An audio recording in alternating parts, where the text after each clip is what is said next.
Ukraine Skies, Baltimore Lights, written and read by Pete Godston. Chapter 1. Cleo. What a blessing we are born as babies.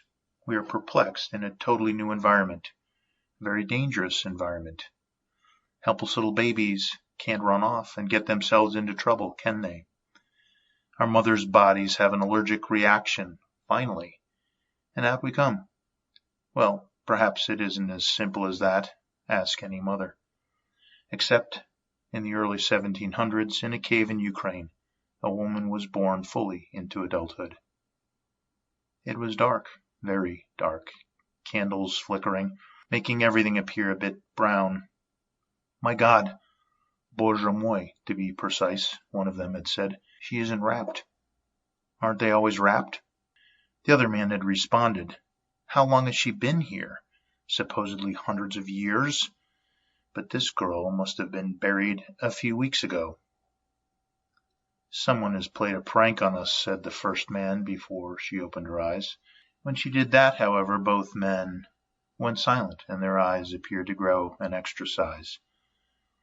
You two just shut up. She understood what they said and had words to say to them, although you might have chosen other words in this case. Perhaps good afternoon, or it's so wonderful to meet you. But this full-grown baby was already frustrated with the bumbling birthers, so she impolitely asked them to stop talking. Then she sat up. The two men shuffled rapidly backwards, one tripping and falling, the other scrambling to the opposite side of the cave. She put her hands on the side of the box, gazing at the box, the multiple layers, at her simple linen clothing. Then she turned and looked at the man at the opposite side of the cave. The man who had fallen was slithering away. She didn't anticipate needing to deal with him at all.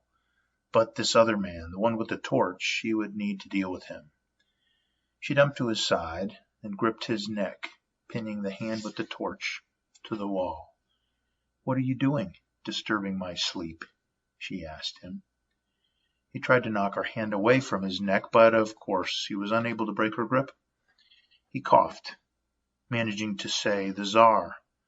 She released him. The Tsar? She asked.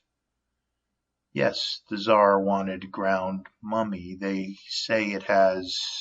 The man paused, wondering what his colleague was up to, finding him in the shadows and feeling assured when he saw the crowbar, or what passed for a crowbar in those days. Medicinal powers, he finished.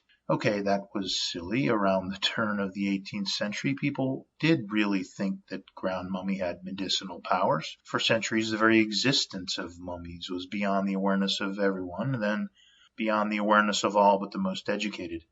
Very educated in some spots, badly educated. Medicinal powers, really?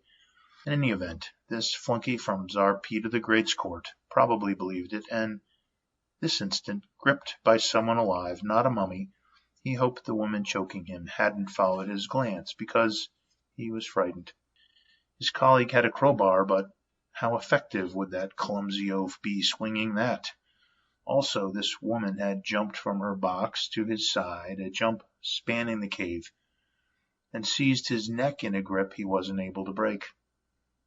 Where is this Tsar? She asked him a moment before the crowbar bounced off her head.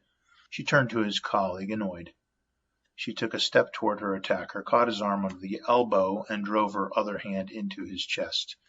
She tossed the second man aside, then returned to the first. Tell me the full name of this Tsar, and where I might find him. After he stumbled through those words, Cleo crushed his head against the wall of the cave and walked out. To find the Tsar, of course.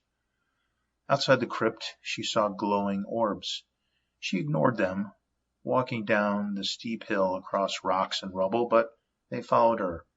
When she bent to pick up a rock, they hesitated, those glowing orbs. She considered a well-pitched throw at her tail, but thought the better of that option and dropped the rock. Instead, she picked up a stick and threw it down the hill. The orbs bounded down the precipice, following the stick, and she bounced down along the pattern the creature had chosen. When her new Sample complete. Ready to continue?